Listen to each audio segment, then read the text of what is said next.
wavy upsloping plain of solid granite, so smoothly ice-polished in many places that it glistens in the sun like glass. In shallow hollows there are patches of trees, mostly the rough form of the two-leaved pine.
Scrawny looking where there is little or no soil.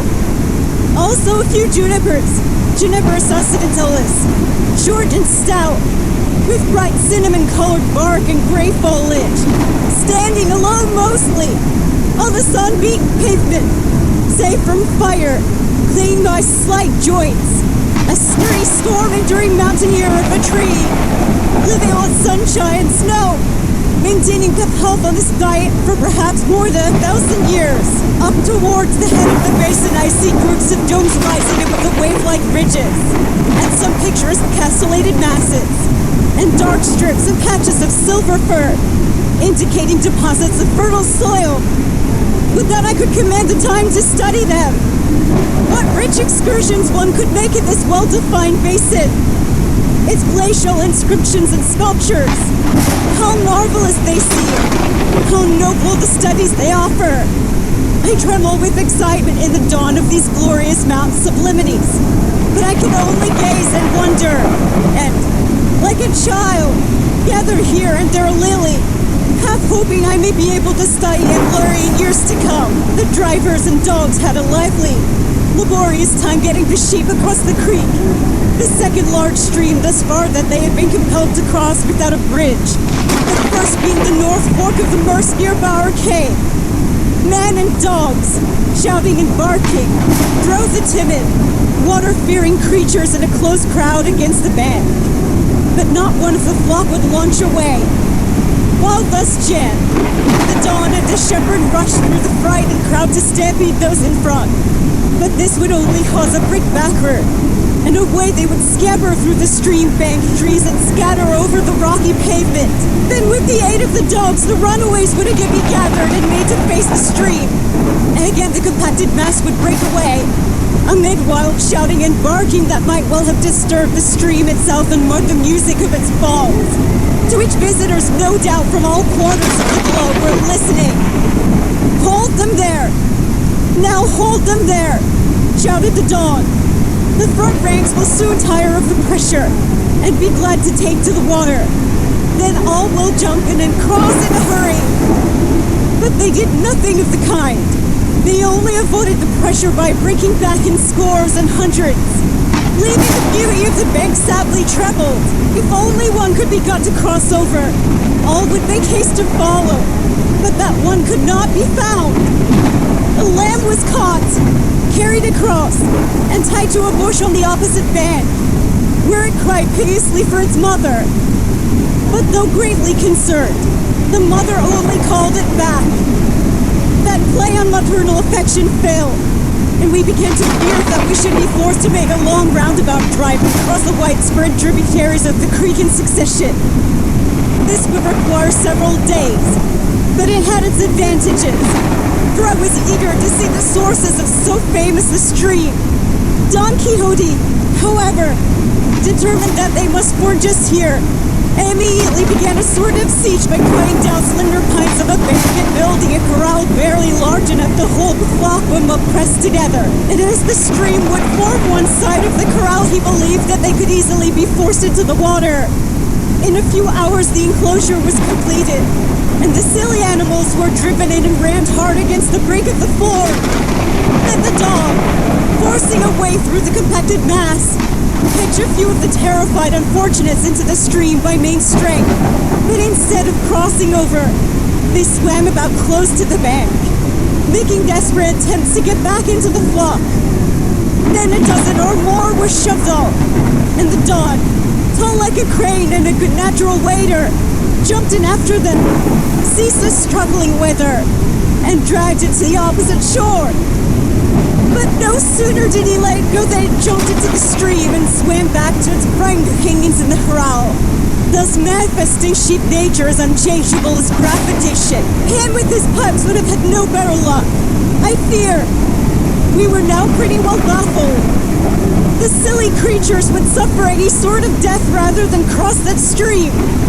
Calling a council, the Dripping Dawn declared that starvation was now the only likely scheme to try, and that we might as well camp here in comfort and let the besieged flock grow hungry and cool, and come to their senses, if they had any. In a few minutes after being thus let alone, an adventure in the forest.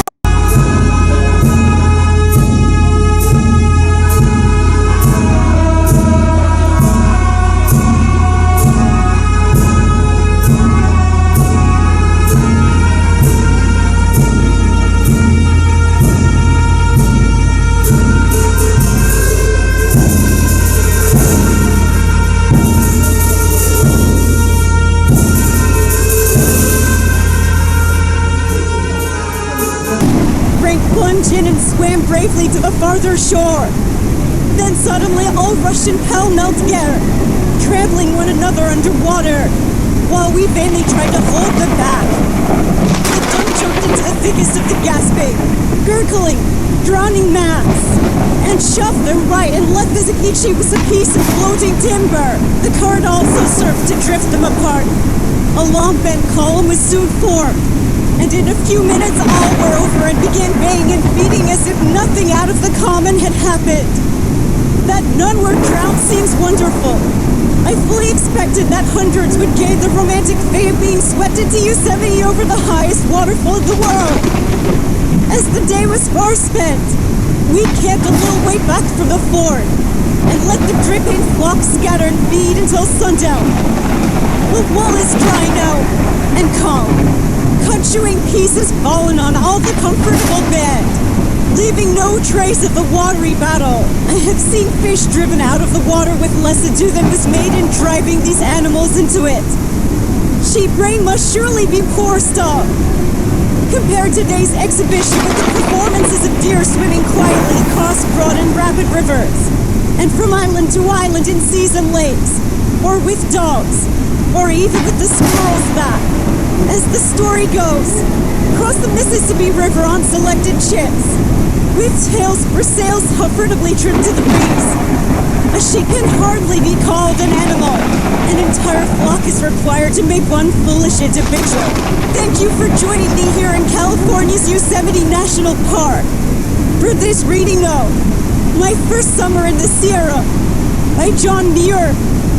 This is Chapter 5, The Yosemite. July 15. Followed the Mono Trail up the eastern rim of the basin nearly to its summit, then turned off southward to a small shallow valley that extends to the edge of the Yosemite, which we reached about noon, and encamped. After luncheon I made haste to high ground, and from the top of the ridge on the west side of Indian Canyon came the noblest view of the summit peaks I have ever yet enjoyed. Nearly all the upper basin of the Merced was displayed, with its sublime domes and canyons, dark upsleeping forests, and glorious array of white peaks deep in the sky, every feature glowing, radiating beauty that pours into our flesh and bones like heat rays from fire. Sunshine over all, no breath of wind to stir the brooding calm. Never before had I seen so glorious a landscape, so boundless an affluence of sublime mountain beauty.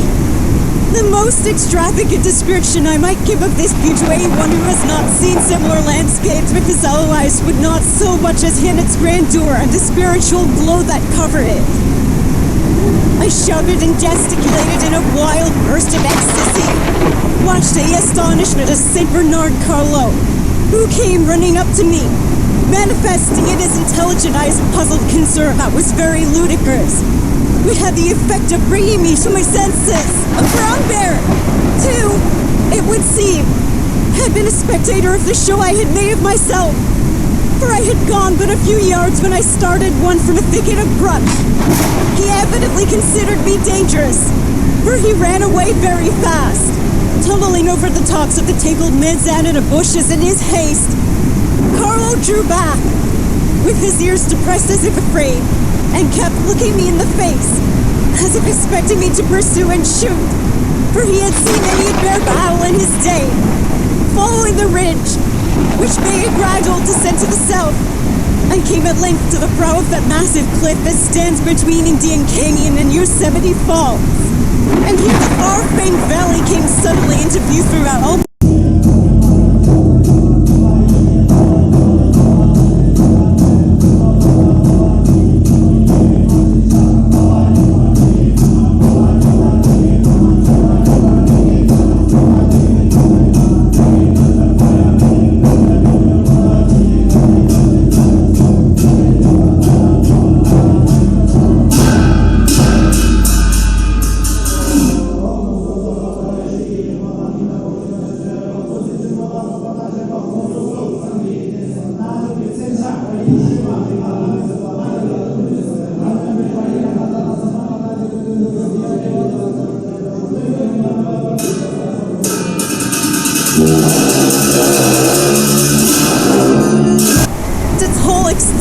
The noble walls sculptured into endless variety of domes and gables, spires and battlements and plain mural precipices all a-tremble with the thunder tones of the falling water.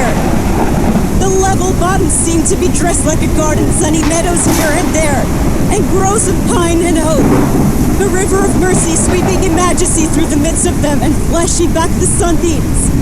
The great Tissiac, or half-dome, rising at the upper end of the valley to a height of nearly a mile, is nobly proportioned and lifelike, the most impressive of all the rocks, holding the eye in devout admiration, calling it back again and again from falls or meadows, or even the mountains beyond.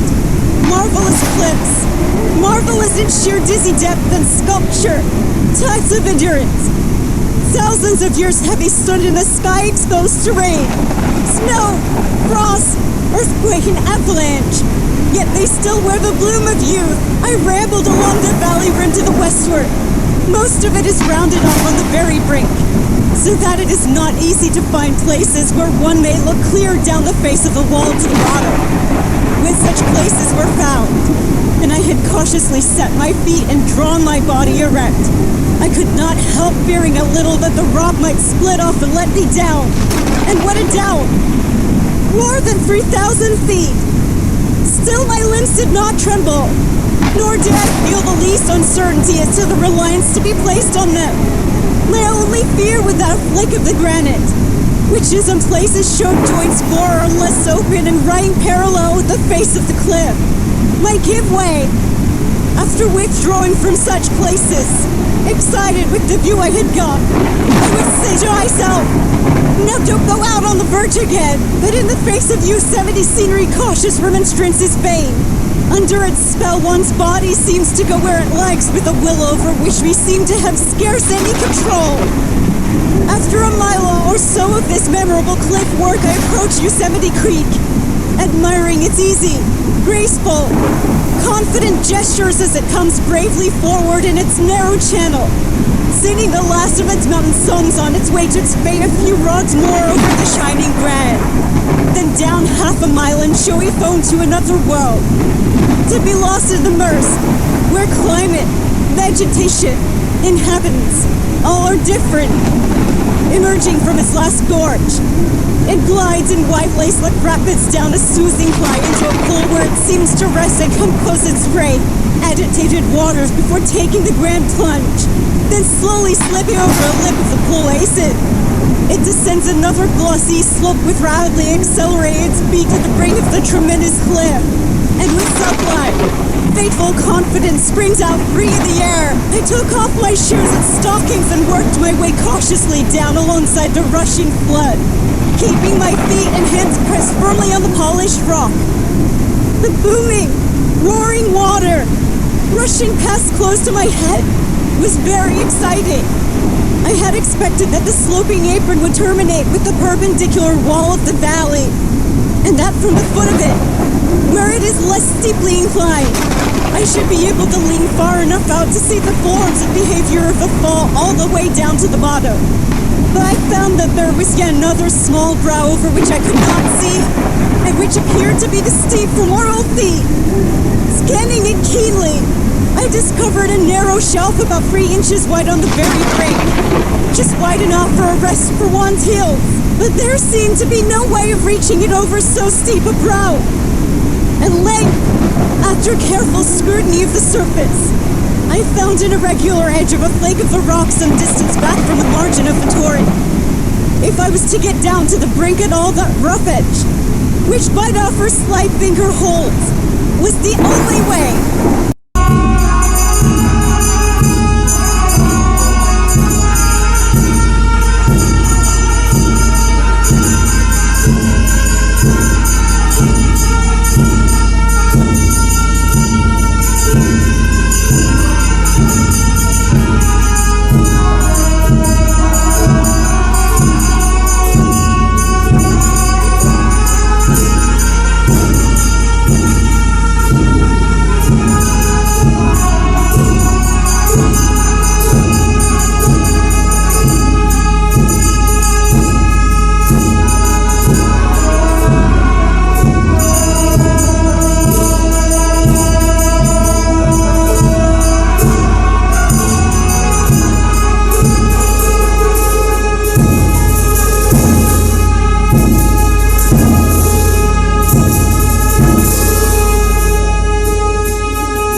Beside it looked dangerously smooth and steep, and the swift roaring flood beneath, overhead, and beside me was very nerve-trying.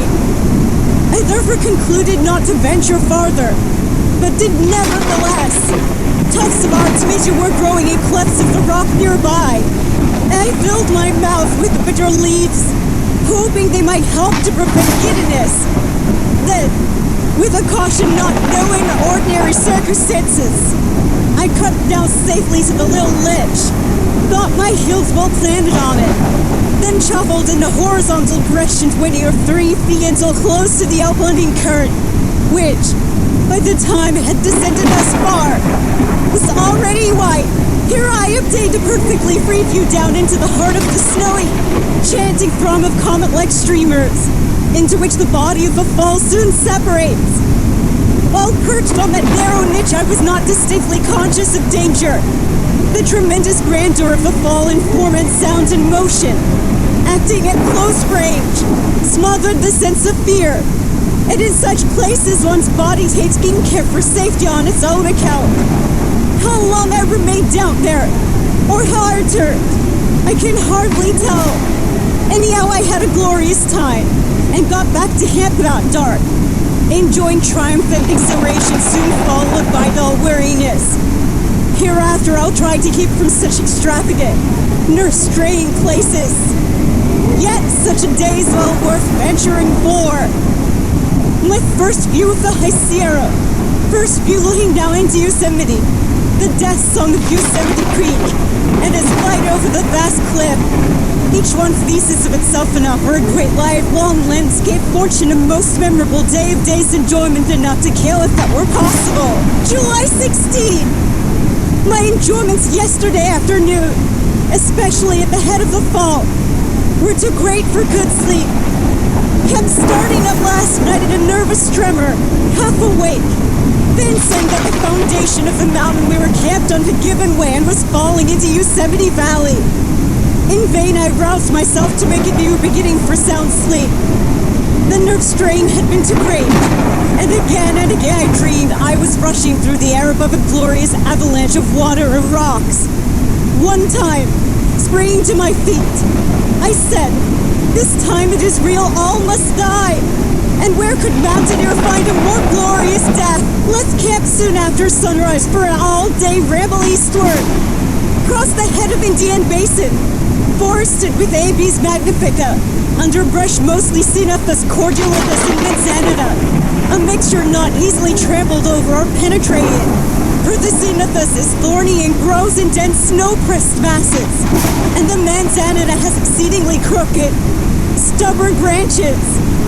From the head of the canyon continued on past North Dome into the basin of Dome or Porcupine Creek. Here are many fine meadows embedded in the woods, gay with Lilium parvum and its companions. The elevation, about 8,000 feet, seems to be best suited for its specimens that were a foot or two higher than my head. Had more magnificent views of the upper mountains and the great South Dome. Seemed to be the grandest rock in the world. Well, it may be, since it is of such noble dimensions and sculpture. A wonderfully impressive monument.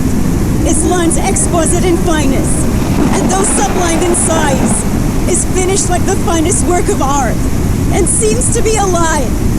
July 17. A new camp was made today in a magnificent silver fir grove at the head of a small stream that flows into Yosemite by way of Indian Canyon. Here we intend to stay several weeks, a fine location for which to make excursions about the Great Valley and its mountains. Glorious days I'll have sketching, pressing plants, studying the wonderful topography and the wild animals, our happy fellow mortals and neighbors of the vast mountains in the distance. Shall I ever know them?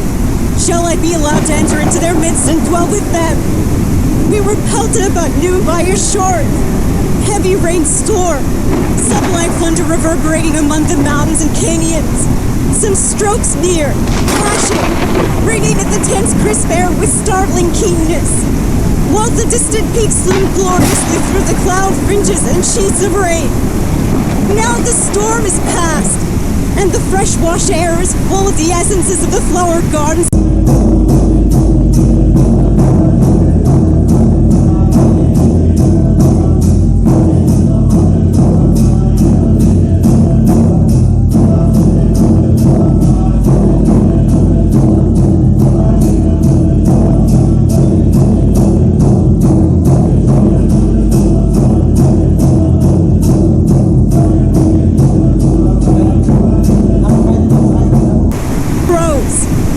Winter storms in Yosemite must be glorious.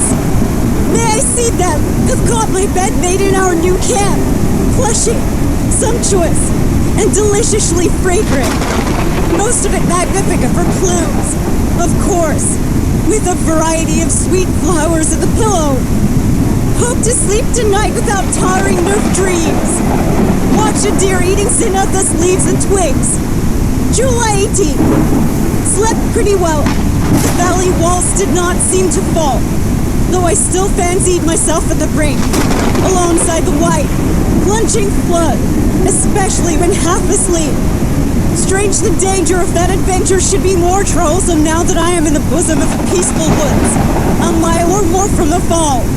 Then it was while I was on the brink of it. There seemed to be common here, judging by their tracks.